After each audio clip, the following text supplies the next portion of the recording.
ওদের ধর্মগ্রন্থ মতে একটা নিখুঁত লাল গরু পেতে হবে, যেখানে লাল ছাড়া অন্য কোনো কালার থাকবে না। তারা পৃথিবীতে বছরের পর বছর এই লাল গরু খুঁজেছে। সম্প্রতি তারা নিউ জার্সিতে আমেরিকার সেখানে লাল গরু পেয়েছে। তথ্য অনুযায়ী তাদের একটা ওয়েবসাইটে দেখলাম যে তারা নাকি একটা না বরং 5টা লাল গরু পেয়েছে। তাদের ধারণা আমার প্রাণের বাইতুল মুকাদ্দাসকে যেদিন ধ্বংস করে দিতে পারবে সেদিন তারা টেম্পল মাউন্টের উপরে নিয়ে বাছুরগুলা জবাই করবে। মোহতারাম, ইদানিং সোশ্যাল মাধ্যমে আমরা দেখতে পাচ্ছি লাল গরু নিয়ে অনেক কথা হচ্ছে, ইহুদিদের লাল গরু এবং থার্ড টেম্পল। এই বিষয়টা সম্পর্কে আমরা জানতে চাচ্ছি, কারণ সূরা বাকারার মধ্যে যে গাভীর কথা বলা হয়েছে এটাই কি সেই লাল গরু কিনা, কি চায় ইহুদিরা? খুব ইম্পর্টেন্ট একটি বিষয়। বিষয়টি হলো, ইহুদিদের একটি পবিত্র গ্রন্থের নাম হচ্ছে তালমুদ। এই গ্রন্থের ব্যাখ্যা অনুযায়ী কিয়ামতের আগে ইহুদিদের ত্রাণকর্তার আবির্ভাব ঘটবে। ইহুদিদের ত্রাণকর্তা কারা? কে? ইহুদিরা যাকে মাসিহ মানে, মাসিহকে তাদের দাজ্জাল। কিয়ামতের আগে ইহুদিদের ত্রাণকর্তার আবির্ভাব এই পৃথিবীর বুকে ঘটবে। তবে ইহুদিদের সেই মাসিহ বা দাজ্জাল পৃথিবীতে আসার আগে 3টা শর্ত দেওয়া আছে তাদেরকে। 1 নম্বর শর্ত, সারা পৃথিবীর ইহুদিদেরকে একটা জায়গায় একত্রিত করতে হবে। 2 নম্বর শর্ত, ইহুদিদের একটা ভূখণ্ড থাকতে হবে, স্বতন্ত্র ভূখণ্ড মানে দেশ থাকতে হবে। 3 নম্বর শর্ত, সুলাইমানি মন্দির আগে যেখানে ছিল ঠিক সেখানেই সেই মন্দির তৈরি করতে হবে। এটাকে তারা বলে থার্ড টেম্পল। এটাকে তারা বলে কি? Third temple. মসজিদুল আকসাকে ভেঙে থার্ড টেম্পল নির্মাণ করা, এটা মূলত ইহুদিদের টার্গেট। এই মসজিদুল আকসা মুসলমানদের কাছে কেন গুরুত্বপূর্ণ? মুসলমানদের কাছে পৃথিবীর 3টা স্থান সবচেয়ে বেশি গুরুত্বপূর্ণ। 1 নম্বর মক্কা, 2 নম্বর মদিনা, 3 নম্বর হচ্ছে মসজিদুল আকসা। এই এরিয়াটা, আবার এই জায়গাটা কিন্তু ইহুদিদের কাছে গুরুত্বপূর্ণ। কেন? ইসমাইল আলাইহিস সালাতু ওয়াস সালামকে কুরবানির জন্য আল্লাহ সুবহানাহু ওয়া তাআলার ইশারায় নবী ইব্রাহিম আলাইহিস সালাতু ওয়াস সালাম মক্কায় নিয়েছিলেন, যেখানে জামারাত রয়েছে তার পাশেই। কিন্তু ইহুদিদের ভাষ্য অনুসারে ইসমাইল আলাইহিস সালাতু ওয়াস সালামকে ইব্রাহিম আলাইহিস সালাতু ওয়াস সালাম মূলত কুরবানির জন্য নিয়ে এসেছিলেন এই মসজিদুল আকসার এই এরিয়ায়। আবার খ্রিস্টানদের কাছেও এটা কিন্তু গুরুত্বপূর্ণ। তাদের ভাষ্য অনুসারে ঈসা আলাইহিস সালাতু ওয়াস সালামকে আল্লাহ সুবহানাহু ওয়া তাআলা তো তুলে নিয়েছেন, এটা আমাদের আকীদা। কিন্তু তাদের আকীদা হচ্ছে ঈসা আলাইহিস সালাতু ওয়াস সালামকে ক্রুশবিদ্ধ করা হয়েছিল এই মসজিদুল আকসার স্থানে। তার মানে কি বোঝা যায়? 3টা বিষয় এখানে। ইহুদিরা বলতেছে যে এখানে ইসমাইল আলাইহিস সালাতু ওয়াস সালামকে কোরবানি করা হয়েছে, খ্রিস্টানরা বলতেছে এখানে ঈসা আলাইহিস সালাতু ওয়াস সালামকে ক্রুশবিদ্ধ করা হয়েছে, আর মুসলমানরা বলতেছে মসজিদুল আকসা হচ্ছে আমাদের প্রথম কিবলা। 3 শ্রেণীর মানুষের কাছেই কিন্তু এটা গুরুত্বপূর্ণ। ইব্রাহিম আলাইহিস সালাতু ওয়াস সালাম, ইসমাইল আলাইহিস সালাতু ওয়াস সালাম, তারপরে মুহাম্মদ রাসূলুল্লাহ সাল্লাল্লাহু আলাইহি সাল্লাম যখন মেরাজে গিয়েছেন তখন কিন্তু এই জায়গাটা আল্লাহ রাসূল সাল্লাল্লাহু আলাইহি সাল্লাম জিয়ারত করে তারপরে গিয়েছিলেন। এবার আসেন ইহুদিরা কি বলতে চাচ্ছে এই লাল গরু নিয়ে। তারা কিন্তু আপনার দ্বিতীয় বিশ্বযুদ্ধের পরপরই প্রথম 2টি শর্ত পূরণ করে ফেলেছে। কারা? ইহুদিরা। 1 নম্বর তাদের একটা স্বতন্ত্র ভূখণ্ড ইসরায়েল, যেটা। 2 নম্বর তাদের আরেকটি বিষয় ছিল যে সমস্ত ইহুদিদেরকে একত্রিত তারা করতে পেরেছে। এখন শর্ত পূরণ করতে হলে 3টা অর্থাৎ থার্ড টেম্পল নির্মাণ করতে হলে মসজিদুল আকসাকে তাদের ভাঙতে হবে। এটা করার জন্য তাদের প্রয়োজন লাল গরু। ওদের ধর্মগ্রন্থ মতে একটা নিখুঁত লাল গরু পেতে হবে, যেখানে লাল ছাড়া অন্য কোনো কালার থাকবে না। তারা পৃথিবীতে বছরের পর বছর এই লাল গরু খুঁজেছে। সম্প্রতি তারা নিউ জার্সিতে আমেরিকার সেখানে লাল গরু পেয়েছে, এবং তাদের একটা তথ্য অনুযায়ী তাদের একটা ওয়েবসাইটে দেখলাম যে তারা নাকি একটা না বরং 5টা লাল গরু পেয়েছে।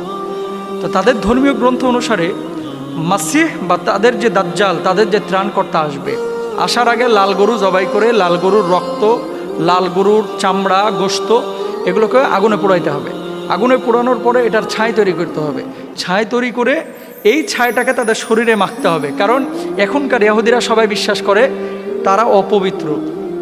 পবিত্রতা তখনই অর্জন করবে যখন এই লাল গরু তারা পুড়িয়ে ছাই করে তাদের শরীরে তারা কি করতে পারবে? মাখতে পারবে।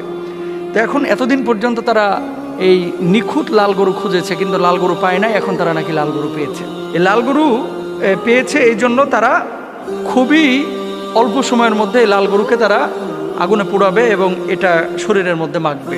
দেখেন, এর আগেও এই টেম্পল নির্মাণ করার জন্য তারা চেষ্টা চালিয়েছিল, কিন্তু এগুলো বছরের পরে বছর তারা চেষ্টা চালিয়েছে, করেছে, টিকে নাই। ইহুদিদের সংগঠন দেখেন, বনে ইসরায়েল তাদের অফিসিয়াল ওয়েবসাইটে লিখেছে 5টি লাল গাভী খুঁজে পাওয়া গেছে, তবে সবচেয়ে আতঙ্কের বিষয় আমাদের মুসলমানদের জন্য, যেহেতু এই রমজানেও কিন্তু গত 2-3 দিন ধরে কিন্তু হামলা করতেছে, তারা আবার ফিলিস্তিনে হামলা শুরু করেছে। যদি তারা থার্ড টেম্পল নির্মাণের জন্য মসজিদুল আকসার একটা ইট খোলার শুরু করে, তাহলে পৃথিবীর কোনো মুসলমান হয়তো বা ঘরে বসে থাকবে না, এবং এটা আরেকটা বিশ্বযুদ্ধ লেগে যাওয়ার উপক্রম হবে। এখন কথা হচ্ছে মুসলমানদের আকীদা কী হবে? কোরআনে বর্ণিত সূরা বাকারার মধ্যে যে লাল গাভীর কথা বলা হয়েছে, ওই গাভীর সাথে মূলত এই গাভীর কোনো সম্পর্ক নাই, এটা ইহুদিদের একটা বিষয়। আর মুসা আলাইহিস সালাতু ওয়াস সালামের সময় আল্লাহ তাআলা যে গাভীর কথা বলেছিলেন সেটা ছিল ভিন্ন প্রেক্ষাপট। তবে হ্যাঁ, ওটা যেমন মধ্যবয়স্ক একটা গাভীর কথা বলা হয়েছিল, এরাও বলতেছে এটা মধ্যবয়স্ক গাভী এবং এটার রং লাল বর্ণের হতে হবে। তো থার্ড টেম্পল তারা কবে নির্মাণ করবে এটা তাদের ব্যাপার, তবে মুসলমান হিসেবে আপনার করণীয় কি? এই সমস্ত আকীদা আপনি লালন করবেন না, এগুলো আপনি বিশ্বাস করবেন না। ওরা থার্ড টেম্পল বা লাল গরু গাভী এগুলো নির্ধারণ করে নিয়ে আসবে, তারপরে পুড়াবে, পুরা শরীরে মাখবে, এটা একান্ত তাদের ব্যাপার। মুসলমান এই আকীদা এই বিশ্বাস করবে না, এবং তারা যদি এই থার্ড টেম্পল নির্মাণ করতে চায়, দেখেন দাজ্জালকে সর্বপ্রথম সমর্থন কারা দিবে? এই ইহুদিরা কিন্তু দিবে। দাজ্জালকে সমর্থন কিন্তু ইহুদিরা দিবে। সুতরাং ইহুদিরা তাদের ধর্মে কি আছে সেটা তারা করতেছে, মুসলমান এগুলো নিয়ে ঘাবড়াবে না। তবে হ্যাঁ, মসজিদুল আকসার ওপরে যদি আঘাত পড়ে মুসলমান ঘরে বসে থাকবে না, মুসলমান কিন্তু তাদের হৃদয়ে রক্তক্ষরণ হবে, আন্দোলন করবে, প্রতিবাদ করবে, যাদের সামর্থ্য আছে তাদের সাথে সংগ্রাম করবে। আল্লাহ তাআলা আমাদেরকে বোঝার তৌফিক দান করুন। প্রত্যেক মুসলিম শাসক নিহত হওয়ার পিছনে সেই খোলাফায়ে রাশিদিন থেকে শুরু করে অটোমান সম্রাটদের শাসন ক্ষমতা হাতছাড়া হয়ে যাওয়া, সব জায়গায় ইহুদিদের হাত ছিল। সর্বশেষ তারা আমাদেরই পবিত্রতম বাইতুল মুকাদ্দাস ঘিরে এই জায়গায় তারা আছে, পৃথিবীতে নেতৃত্ব দেওয়ার জন্য অপেক্ষায় আছে। তাদের ধারণা এই রেড হফার লাল বাছুর যেদিন জবাই করা হবে, আমেরিকা থেকে তারা লাল বাছুরগুলা ক্রয় করে নিয়ে গিয়েছে, নিজেদের খামারের ভিতরে লাল বাছুরগুলো আছে, টেম্পল মাউন্টের ভিতরে নিয়ে তারা জবাই করবে। কখন জবাই করবে? আমার প্রাণের বাইতুল মুকাদ্দাসকে যেদিন ধ্বংস করে দিতে পারবে, সেদিন তারা টেম্পল মাউন্টের উপরে নিয়ে বাছুরগুলা জবাই করবে। চিন্তা করেন মুসলমান, আমার তৃতীয় পবিত্রতম জায়গা কাবার পরে, মদিনার পরে আমার তৃতীয় পবিত্রতম জায়গা আমার বাইতুল মুকাদ্দাস। সেই বাইতুল মুকাদ্দাস মসজিদুল আকসা ধ্বংস করে দিয়ে সেখানে তাদের একটা টেম্পল তৈরি করবে, হাইকাল সুলাইমানি তারা বানাবে। সেখানে তাদের পুরা প্রস্তুতি তারা করে ফেলতেছে।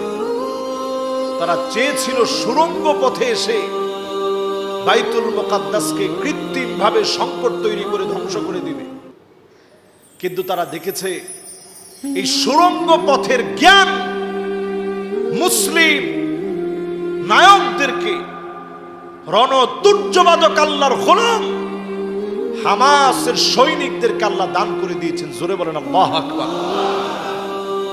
তারা এখানে ফেইলিওর হয়ে গেছে।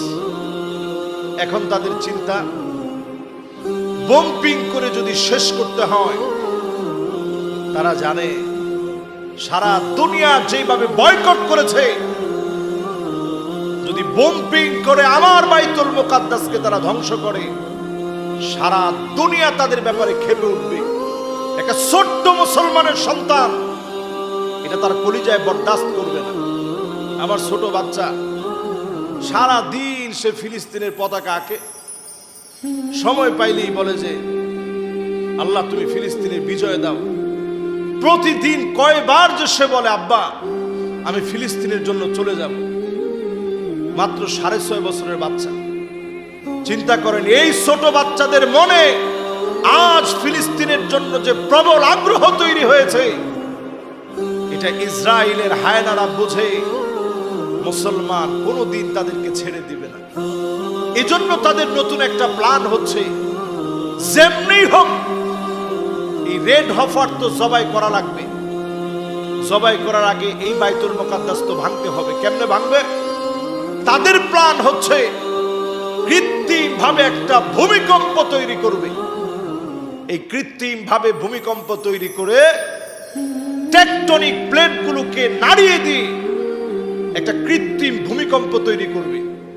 এর আশেপাশে আগে কিছু ভূমিকম্প তৈরি করবে আরব ভূখণ্ডে, এরপর একটা কৃত্রিম ভূমিকম্প ফাইনালি এই বাইতুল মুকাদ্দাসে তারা একটা ভূমিকম্প কৃত্রিম ভাবে ঘটিয়ে বাইতুল মুকাদ্দাসকে তারা ধ্বংসস্তূপে পরিণত করবে। এটা তাদের প্ল্যান। এখন এই প্ল্যানকে জাগ্রত করার লক্ষ্যে তারা লাল বাসুর নিয়ে আসছে। তাদের রাব্বি ইহুদিদের লিডার সে বলতেছে আমি দাজ্জালের সঙ্গে কথা বলে আসছি।